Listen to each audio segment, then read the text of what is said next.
Carbon dioxide एक बहुत ज़रूरी चीज़ है। पॉल्यूशन की वजह से हमने अपने कार्बन डाइऑक्साइड को बहुत बदनाम किया है। लेकिन कार्बन डाइऑक्साइड दरअसल ज़मीन पर जीवन होने की एक वजह है। जीवन होने की वजह से कार्बन डाइऑक्साइड नहीं है, कार्बन डाइऑक्साइड की वजह से जीवन है। एग्ज़ाम्पल, अगर कार्बन डाइऑक्साइड को हम खत्म कर दें, तो आने वाले सूरज की रोशनी तेज़ी से हमारे क्रस्ट को गर्म करेगी और फिर तेज़ी से ठंडा हो जाएगा। यहाँ गर्मी को वो रोक कर नहीं रखेगा।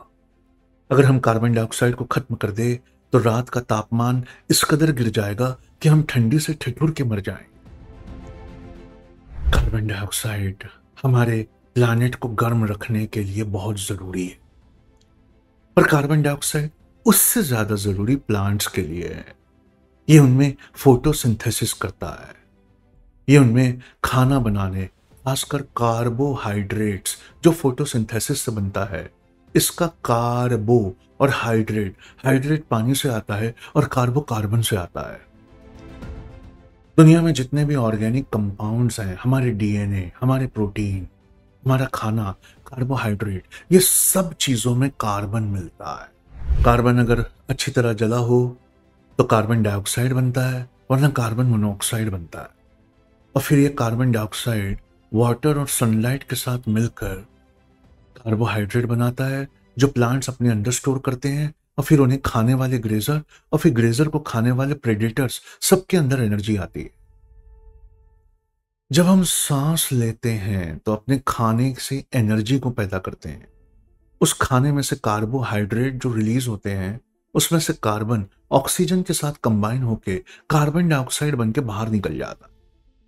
तो हम अंदर ऑक्सीजन लेते हैं, अपने खाने को जलाते हैं और खाने से निकलने वाली एनर्जी के बाद उसमें बचा कार्बन ऑक्सीजन के साथ कंबाइन होकर हमारे एक्सहेल, हमारे सांस छोड़ने पर बाहर निकल जाता है। जो बैक्टीरिया और फंगस गिरी हुई और मरी हुई पत्तियों से लेकर मरी हुई लाशों तक को डिकम्पोज करते हैं, उनके लिए भी कार्बन डाइऑक्साइड रिलीज करने वाले उन्हें कहा जाता है। क्यों?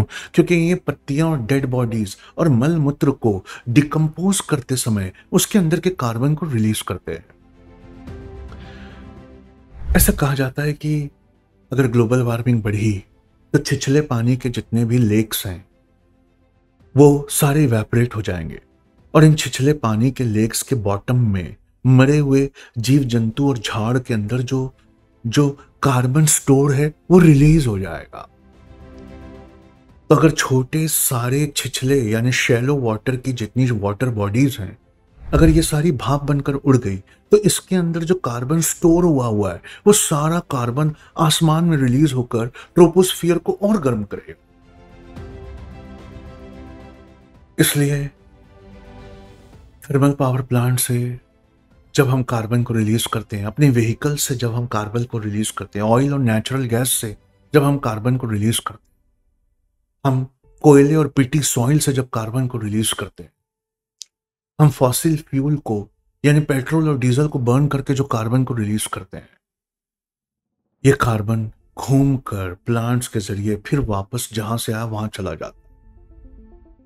लेकिन इस कार्बन साइकिल को समझाने के लिए एक सबसे अच्छी चीज है। क्या आपको पता है कि जमीन का 71% ओशियन है? हाँ, ये बात आपको बचपन से पता है। और क्या आपको यह भी पता है कि ये ओशियन जितना कार्बन है एटमॉस्फेयर में, उसका 25% एब्जॉर्ब करते हैं? कैसे? इनके अंदर तैरने वाली सूक्ष्मकायी एलगी से, जिसको हम फाइटोप्लैंक्टॉन्स कहते हैं। ये फाइटोप्लैंक्टॉन्स पानी में तैरते हुए फोटोसिंथेसिस करते हैं और नासा और दीगर यूनेप वगैरह की रिपोर्ट्स के हिसाब से ये फाइटोप्लैंक्टॉन्स पृथ्वी का 50% ऑक्सीजन बनाते हैं। तो ये फाइटोप्लैंक्टॉन्स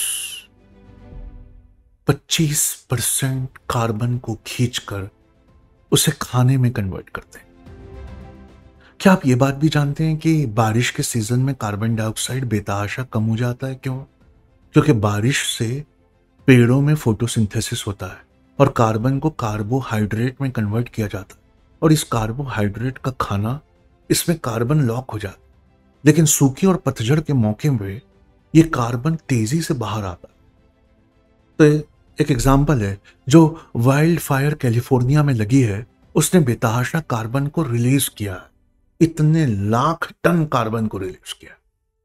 लेकिन जब बारिश होगी और हम अपने व्हीकल्स को अगर बंद कर दें 1 साल के लिए, तो बारिश होगी तो कैलिफोर्निया के ये जंगल फिर से लहलहाएंगे और फोटोसिंथेसिस के जरिए वो इस कार्बन को फिर से लॉक कर सकेंगे।